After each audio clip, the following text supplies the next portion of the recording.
Hey everyone, 99% of you watching aren't subscribed. Let's change that. Hit that subscribe button, and at 1,000 subscribers, we'll drop special stories just for you. The emergency sirens didn't scream. They pulsed. Soft, measured waves of sound rolled through orbital station Aurelian 7, vibrating faintly through the metal bones of the structure. It was a deliberate design choice. Panic spread faster with sharp alarms. This way, the architects had believed, people might think, Elias Venn knew better. People always panicked. He tightened his grip on the maintenance rail as the lift shot upward through the station's central spine. Lines of diagnostic text flickered across his wrist display, each one worse than the last. Atmospheric stabilizers, failing. Gravity drift, 2.3% variance. Solar radiation surge, critical. Of course it's critical, Elias muttered. It's always critical when it's my shift. The lift jolted to a halt. Upper ring. He frowned. Why reroute me here? He said under his breath. This is diplomat territory. The door slid open with a whisper, and the world changed. The upper observation deck wasn't just a room. It was a statement. A vast, curved dome stretched overhead, transparent yet reinforced with layered energy fields that shimmered faintly like heat on glass. Beyond it, space unfolded in impossible clarity. And at the center of it all, the star. It wasn't just dying. It was unraveling. Veins of white-hot plasma tore across its surface, spiraling outward into violent arcs that bent and twisted under their own gravity. Light warped around it, bending into strange, fractured halos that hurt the eye if you stared too long. Elias stared anyway. Yeah, he whispered. That's not supposed to look like that. Another pulse of the alarm rolled through the deck, deeper this time, like a warning that had given up trying to be polite. He stepped forward, scanning the room. Empty. Too empty.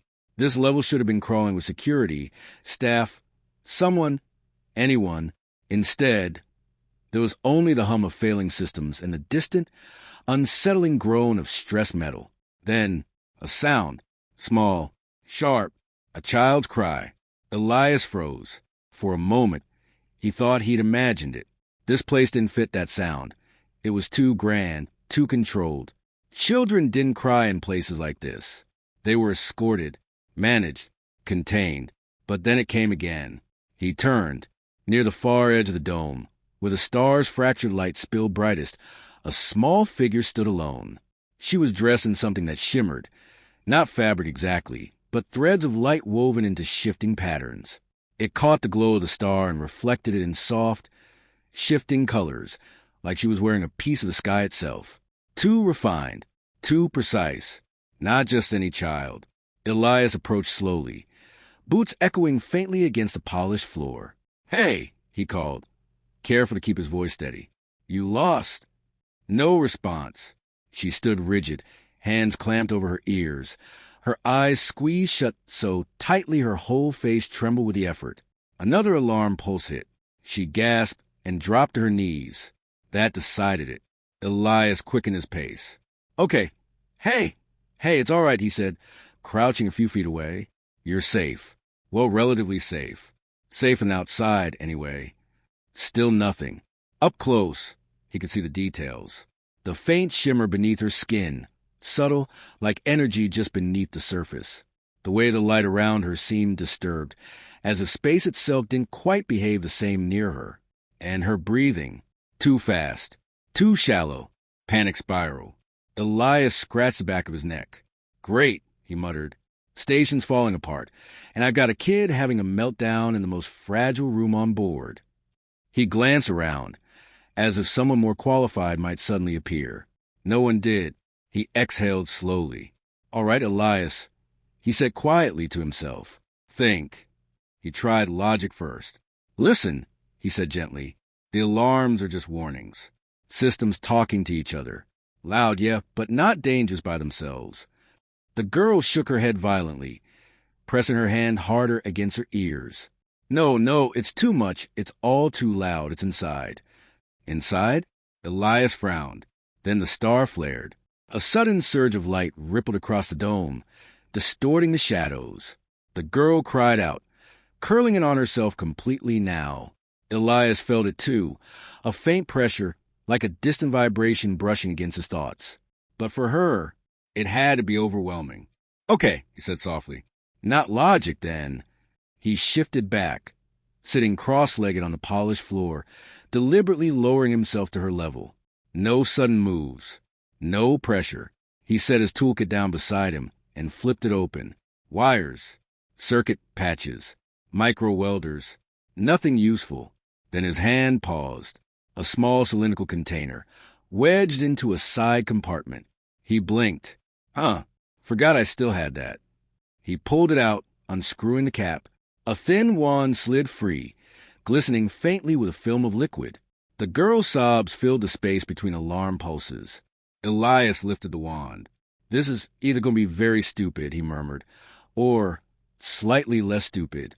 He blew. A bubble formed, wobbling at first, then stabilizing into a perfect sphere. It drifted upward, catching the fractured starlight and bending it into shifting ribbons of color. Elias watched it for a second. "Still works," he said. He dipped the wand again, blew another. This one floated sideways, gliding slowly toward the girl. She didn't notice at first, but then a pause in her sobbing. A tiny gap. The bubble drifted closer, reflecting her distorted image across its surface. Her fingers loosened, just slightly, from her ears. Elias said nothing. He just kept going. Dip, blow, release. Soon, a small constellation of bubbles floated through the air, each one catching light differently. Some shimmering gold, others fractured into blues and violets by the chaotic star outside. The alarms pulsed again, but softer, somehow, or maybe just less important. The girl peeked through her fingers. Her gaze locked onto a bubble drifting just above her. It wobbled gently, as if waiting. She hesitated. Then, slowly, carefully, she reached out. Her fingertip brushed its surface. Pop! She flinched, but not in fear, in surprise. Her hands lowered completely. "What?" she whispered, her voice fragile. "What are those?" Elias gave a small, relieved smile. "Bubbles," he said. "Ancient, highly advanced technology." She looked at him, confused. "Really?" He shook his head. "No, just air and a thin liquid film. But they're good at one thing." "What?" He blew another, letting it drift between them, making people forget everything else for a minute. The girl watched it, her breathing still uneven, but slower now, more controlled. "Why do they shine like that?" she asked. "Because the light bends," Elias said. "Every color gets twisted differently. So what you're seeing," he gestured to floating spheres, "is the universe behaving itself for once." That earned the smallest hint of a smile. The alarms pulsed again. She flinched, but only a little. Her eyes stayed on the bubbles. "Can I try?" she asked. Elias blinked. "Yeah," he said, handing her the wand. "Yeah, of course." Her hands trembled as she took it. She dipped it too quickly, nearly spilling the liquid. "Easy," Elias said gently. "Slow, like you're not in a hurry to get anywhere." She nodded, tried again, lifted the wand. Blew. At first, nothing happened. Then, a small lopsided bubble formed, wobbling uncertainly before drifting away. Her eyes widened. "I did it." "You did," Elias said, and just like that, she laughed. It was soft, brief, almost swallowed by the hum of the failing station. But it was real. Elias leaned back slightly, letting out a breath he hadn't realized he'd been holding. "Okay," he said quietly. "That's a start." Outside, the star pulsed violently. Inside, a handful of fragile bubbles drifted through the air. And for a moment, against all logic, everything felt steady. The control chamber was silent, but it was not calm. Silence here meant discipline. Rows of translucent consoles hovered in the air like frozen sheets of light, each one streaming data in cascading glyphs and shifting graphs. Officers stood at attention, hands moving in precise, practiced motions as they rerouted power, stabilized failing systems, and calculated outcomes no one wanted to say aloud. Beyond them, Spanning the entire forward wall, a massive viewing field displayed the observation deck below, and at its center, the girl and the man. Queen Altheria stood motionless, her presence anchoring the room more firmly than any command. She wore no crown, not physically. She never needed to. Authority radiated from her in subtler ways, in the straight line of her posture, in the stillness of her hands, in the quiet certainty that when she spoke, reality would rearrange itself to comply. Her gaze did not waver. Atmospheric containment is degrading across 3 upper sectors. One advisor reported, voice carefully neutral. We recommend immediate evacuation of all non-essential personnel. Define non-essential, another added. A flicker of tension rippled through the chamber. The Queen did not respond. Instead, she watched. Below, the man, Elias Venn, though she did not yet speak his name, sat cross-legged on the floor, surrounded by drifting spheres of reflected light. Bubbles. Primitive. Inefficient. Useless by every measurable standard. And yet, Lyra was breathing again. That alone made them invaluable. Your Majesty. A senior aide stepped forward, lowering his voice. The princess should not be exposed to uncontrolled variables. We can deploy a neural dampening field to stabilize her sensory input. The Queen's eyes narrowed slightly. No, the word was soft, final. The aide hesitated. But I said no. A faint tremor passed through the consoles as the station adjusted to another surge from the star. The lighting dimmed for half a second, then recovered.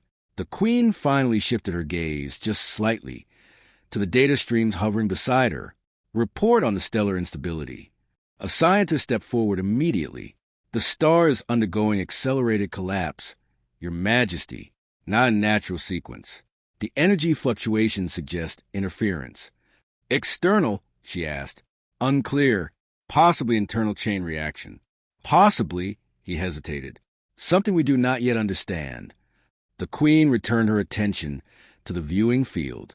Something we do not yet understand. Her daughter had been in distress since they entered the system. Not fear, not exactly. Lyra did not fear easily. It was resonance. The child's mind, gifted, sensitive, dangerously attuned, was reacting to the star as if it were speaking. The court physicians had called it overload. The Queen had called it something else. A signal. And now, a maintenance worker with a bottle of soap solution had succeeded where advanced neural stabilizers had failed. Curious. Identify him, she said. A pause. Then, scanning station personnel logs. Lines of data rearranged themselves across a nearby console. Elias Van, maintenance technician, lower tier clearance. Specialization in environmental systems and structural repair. No disciplinary flags. No commendations. Family, the Queen asked. None registered. She considered that. No attachments. No political weight. No expectations. Invisible. And yet, not anymore. Below, Lyra reached for another bubble, her movement still hesitant but no longer frantic. The man guided her without touching, his posture relaxed, his voice, though unheard, clearly measured. He wasn't trying to control her. He was meeting her where she was. The Queen's fingers curled slightly at her side. She trusts him, one of the advisors said quietly, unable to keep the surprise from his tone. Yes, the Queen replied. The word carried something deeper than agreement. It carried recognition. Prepare retrieval. The aide said, we can have security extract the princess within seconds. No, the Queen said again. This time, several heads turned. Your Majesty. The aide pressed carefully. The situation is deteriorating. The observation deck is one of the most vulnerable structures on the station. If the containment field fails... I am aware, she said. Her voice did not rise. It didn't need to. The child is stable, she continued. Intervention now risks re-triggering her distress. But the technician, the aide began, is currently the only factor maintaining her stability, the Queen finished. Silence. Uncomfortable this time. The Queen stepped forward, closer to the viewing field. The light from the collapsing star reflected faintly in her eyes, fracturing into subtle, shifting patterns. Tell me, she said, almost conversationally. How many of you have studied the princess's condition for years? Several hands, tentative, raised. And how many of you have succeeded in calming her during a resonance event of this magnitude? No hands. The queen inclined her head slightly toward the screen. He required less than a minute. No one spoke, because there was nothing to say. Below, Elias handed Lyra the wand again. She tried, failed, then succeeded in forming a small, uneven bubble. It drifted upward, catching the chaotic light of the star and transforming it into something gentle. Lyra laughed. The sound, though unheard, was unmistakable. The queen's expression changed, not dramatically, just enough, a softening at the edges, a fraction of tension released. She laughs, she said quietly. It wasn't a command. It was a revelation. Another tremor ran through the station, stronger this time. The viewing field flickered, then stabilized. Structural integrity of the upper dome has dropped to 87%, a technician reported. Microfractures forming along the outer layer. There it was. Time narrowing. The queen straightened. Adjust evacuation priorities, she said. Upper sectors first. Yes, Your Majesty.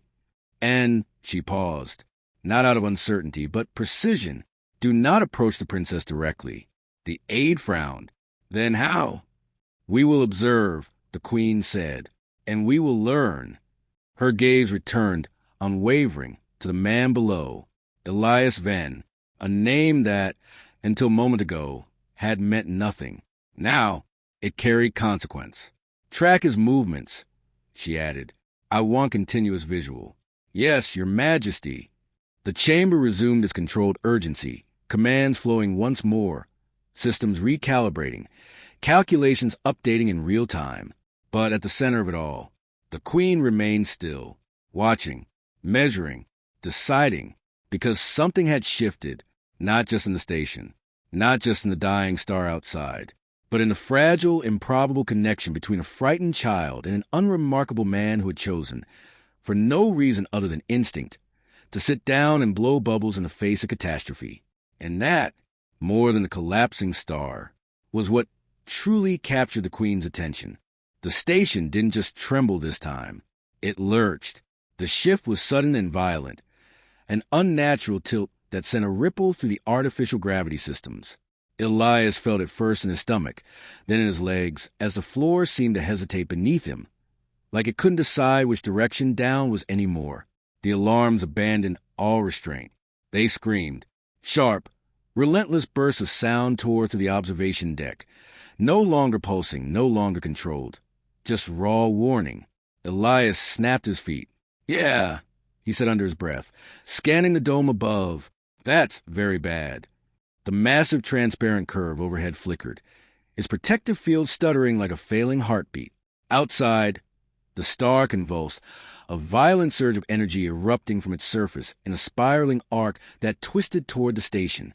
Light bent, space warped. For a split second, the stars behind it seemed to smear. Then, a crack. It was thin, hairline, but unmistakable. It stretched across a section of the dome like a fracture in ice, faintly glowing where stress met energy shielding. Elias felt his chest tighten. Okay, he said more sharply now. We're done sightseeing. Behind him, Lyra froze. Her earlier calm shattered instantly as the alarms intensified. She clutched the bubble wand tightly, her breathing already starting to spiral again. No, it's happening again, she said, her voice breaking. It's louder, it's everywhere. Elias turned back to her. The pressure hit him again, that strange, almost inaudible vibration brushing against his thoughts, like standing too close to a massive engine you couldn't see. But for her, it wasn't faint. It was overwhelming. The star, she whispered, her eyes wide, unfocused. It's screaming. Elias didn't question it. Didn't have time. He grabbed his toolkit, slinging it over his shoulder as another shudder rippled through the station. Somewhere deep within the structure, metal groaned, long and low. We need to move, he said. Now. Lyra tried to stand. Her legs gave out. I can't, she gasped, dropping back to her knees. It's too much. I can't hear anything else. Elias swore under his breath. Corridors outside would be worse. More noise, more chaos, more people. If she broke down out there, they wouldn't make it. He crouched in front of her again, forcing himself to slow down despite the urgency clawing at him. "Hey," he said, steady but firm. "Look at me." She didn't. Her gaze darted wildly, unfocused, lost somewhere beyond the room. Another tremor.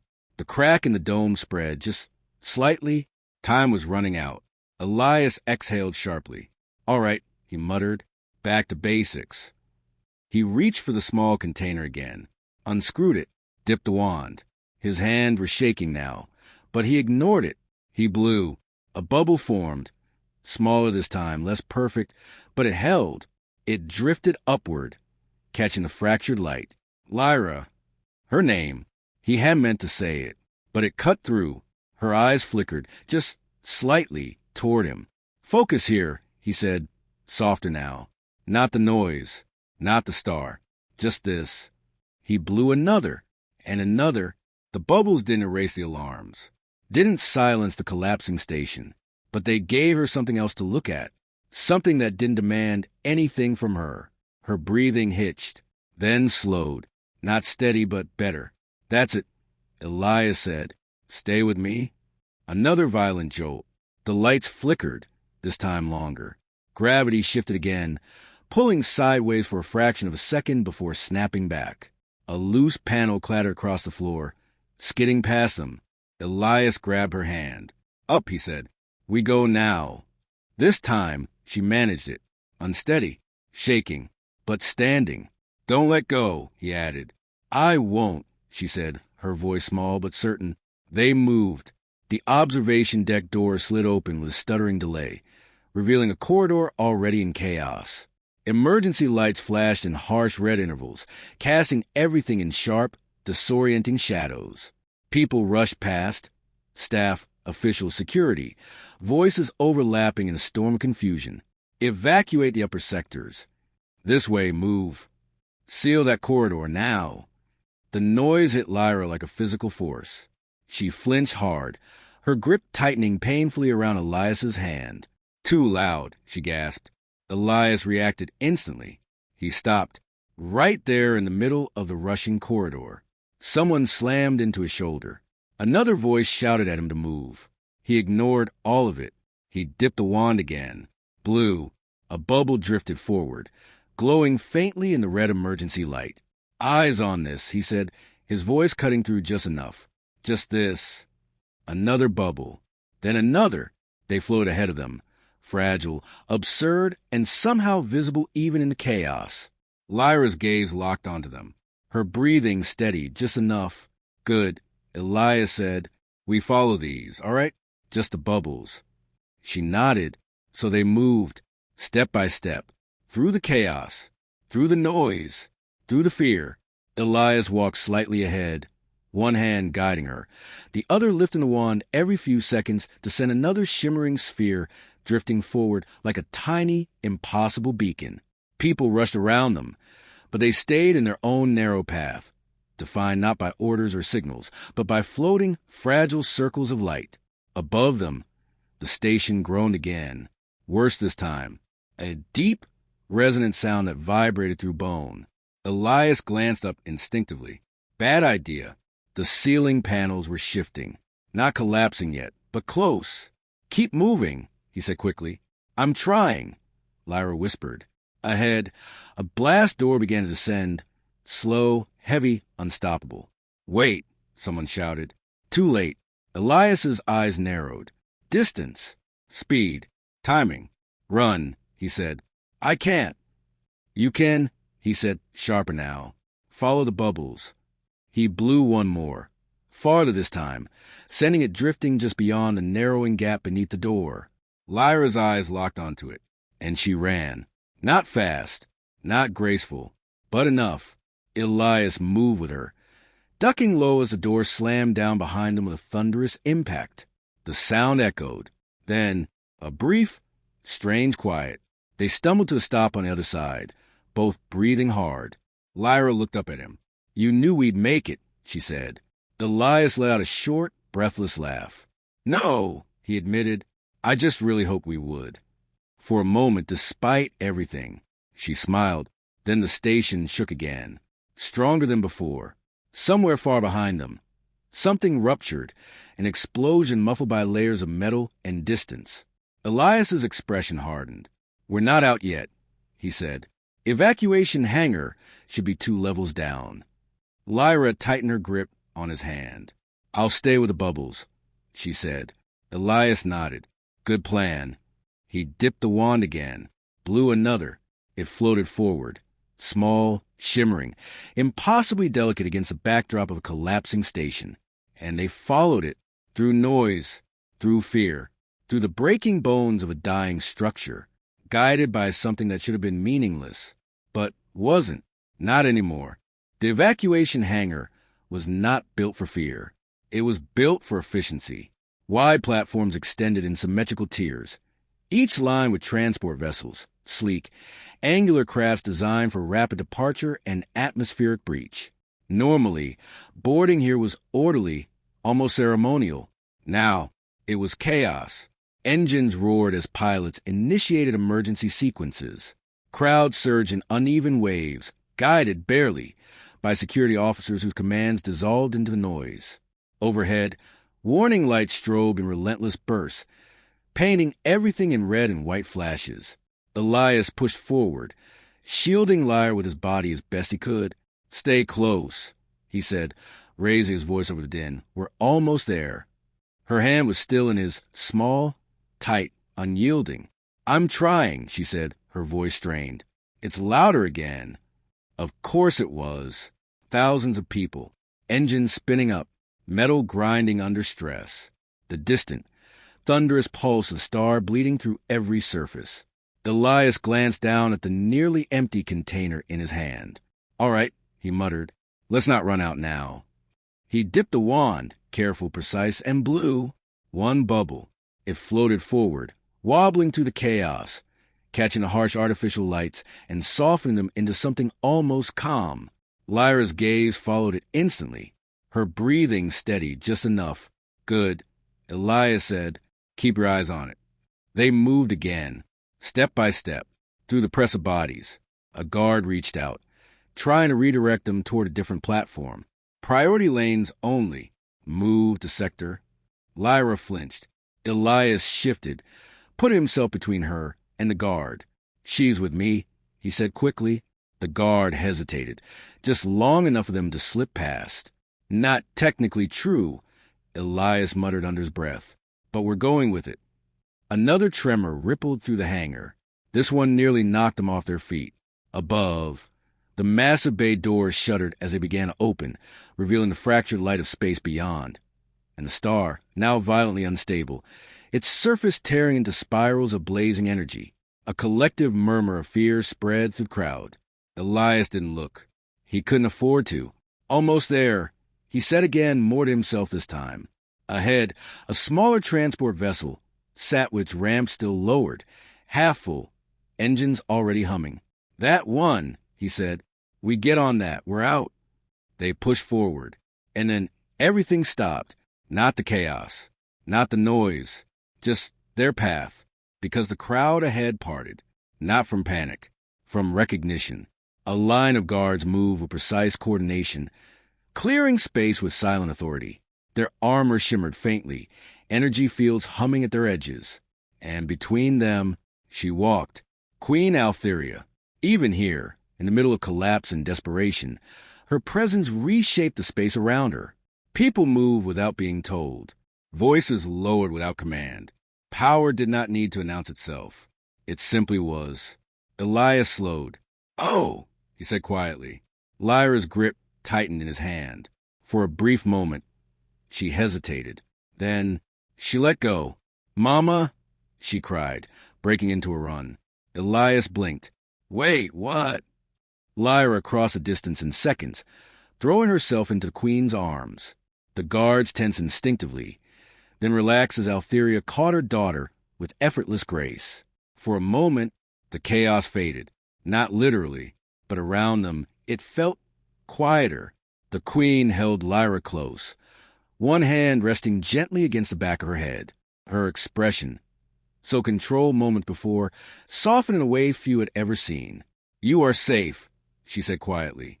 Lyra nodded against her. "He helped me," she said, pulling back just enough to point. Elias froze as every eye in that space shifted to him. He resisted the urge to check if there was someone standing behind him. There wasn't. "Right," he said under his breath. "That's happening."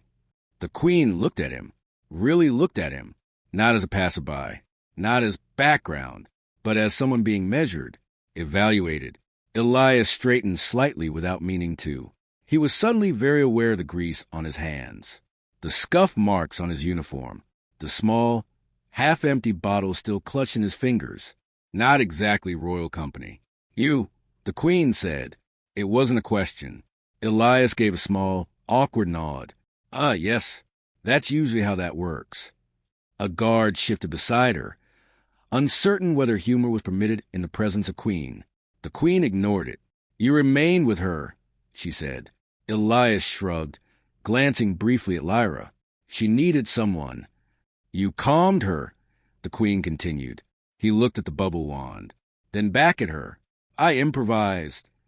Lyra stepped forward again, grabbing Elias's hand before he could overthink anything further. "He made the noise go away," she said firmly. Elias winced slightly. "I wouldn't go that far." "It did," she insisted. "Not the noise outside. The noise inside."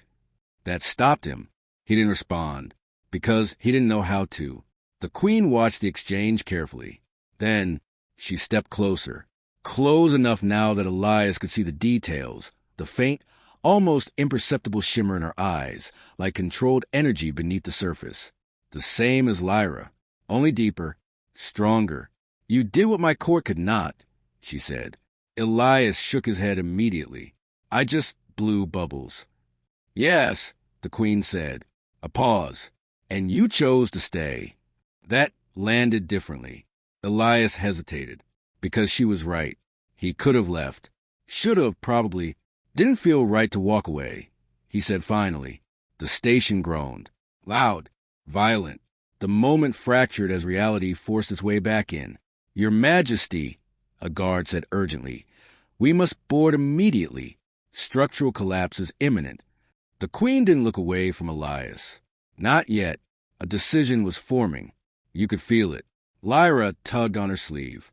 "He has to come with us," she said. Elias blinked. "Oh, that's really not necessary." "He does," Lyra insisted.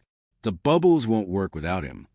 Elias almost said something sarcastic. Almost, but the look in her eyes stopped him.